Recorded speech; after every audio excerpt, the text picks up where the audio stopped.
Welcome to Priya's kitchen. பூண்டு தொக்கு எப்படி செய்யறதுன்னு பார்க்கலாம். 1/4 கிலோ பூண்டை எடுத்து தோல் உரிச்சு எடுத்து வச்சிருக்கேன். புளி ஒரு லெமன் சைஸ்க்கு எடுத்து நல்லா கரைச்சி வடிகட்டி எடுத்து வச்சிருக்கேன்.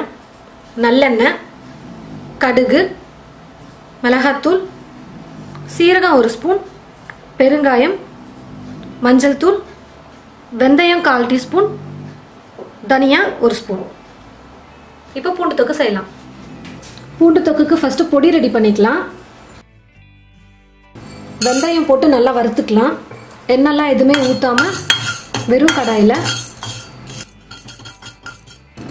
நல்லா ப்ரௌனாக வறுந்துருச்சு. அது கூட தனியா போட்டு வறுத்துக்கலாம்.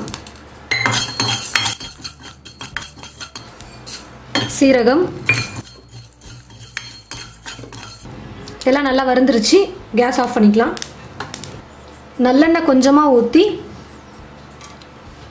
தோல் உரிச்சு வச்ச பூண்டை போட்டு அதில் நல்லா வதக்கிக்கலாம். எண்ணெய் காஞ்சிருச்சு. நான் பூண்டு போட்டுக்கிறேன்.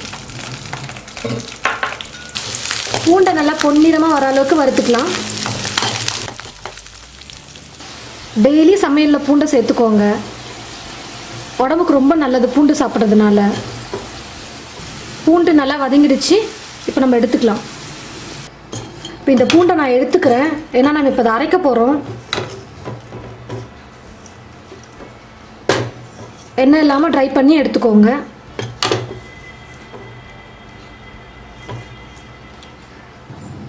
நம்ம பூண்டு வதக்குன அந்த கடாயிலேயே எண்ணெய் இருக்கும். ஸோ அதிலே தொக்கு தாளிச்சிக்கலாம். நம்ம எண்ணெய் காஞ்சிருச்சு. கடுகு போட்டுக்கலாம். பெருங்காயத்தூள், புளி கரைசலையும் இதிலே ஊற்றிக்கலாம்.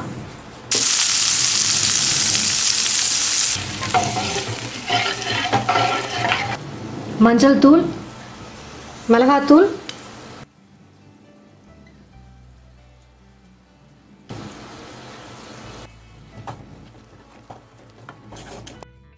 உப்பு போட்டுக்கலாம்.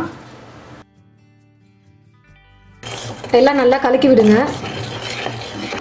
புளி நல்லா கொதிக்கணும். அதனால கொஞ்சம் தண்ணி ஊற்றி நம்ம நல்லா கொதிக்க வச்சுக்கலாம். புளி நல்லா கொதிச்சிருச்சு. நான் எண்ணெயில் வறுத்த பூண்டை இப்படி நல்லா மிக்சியில் போட்டு கொரப்பாக அரைச்சி வச்சுருக்கேன். இப்போ இதை போட்டுக்கலாம்.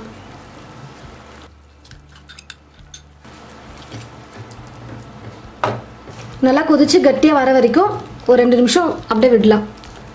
நல்லா கொதிச்சிருச்சு. தண்ணியெல்லாம் பாருங்கள் நல்லா இழுத்துருச்சு. வெந்தயம், சீரகம், தனியா 3த்தையும் நம்ம வறுத்து பொடி பண்ணி வச்சுருக்கேன். அந்த பொடியை இதில் போட்டு நல்லா கலக்கிக்கலாம். பொடி நல்லா மிக்ஸ் ஆகிற அளவுக்கு நல்லா கலக்கிக்கோங்க.